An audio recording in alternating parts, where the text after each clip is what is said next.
La Torre de Babel, una leyenda de ambición y justicia celestial.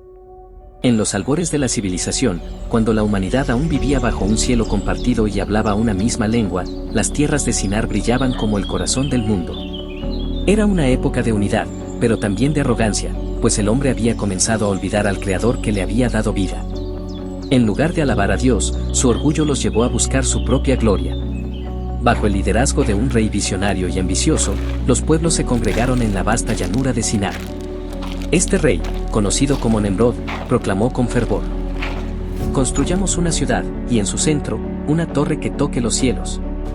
Así haremos un nombre para nosotros y no seremos dispersados sobre la faz de la tierra. El proyecto de la ambición.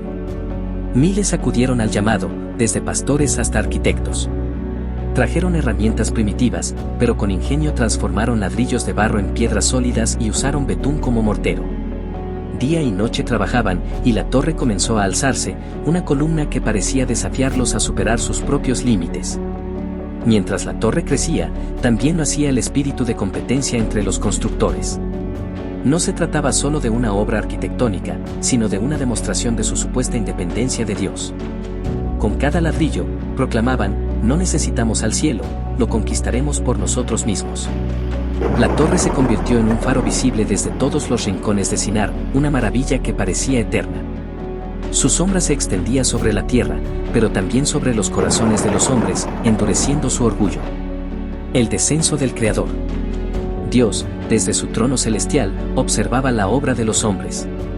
No con envidia, como algunos podrían pensar, sino con dolor y preocupación. La torre no era solo una estructura física, era un monumento al corazón endurecido de la humanidad, un símbolo de su alejamiento de su voluntad. Dios descendió a la tierra, caminando entre los hombres sin ser reconocido. Observó cómo sus corazones estaban llenos de ambición y vacío espiritual. Decidió que era hora de actuar, no con destrucción total, sino con una lección que el mundo recordaría para siempre. El juicio de las lenguas. Una mañana, mientras los trabajadores ascendían con ladrillos y herramientas, algo extraño sucedió. Las palabras claras que intercambiaban se volvieron incomprensibles. Un supervisor ordenaba: más betún para el muro, pero los trabajadores entendían: traigan piedras al río. El caos se extendió rápidamente. Un alfarero intentaba explicar su tarea a un carpintero, pero solo recibía una mirada confundida. Las disputas estallaron, y lo que había sido una fuerza unificada se convirtió en una multitud desordenada. Los hombres, incapaces de comunicarse, comenzaron a agruparse según aquellos pocos con los que podían entenderse. Familias enteras se miraban desconcertadas al descubrir que sus propias palabras se habían transformado en sonidos desconocidos. La confusión fue total, y la obra quedó paralizada. El abandono de la torre. La torre, que había sido el símbolo de la ambición humana, quedó incompleta, una estructura colosal pero vacía.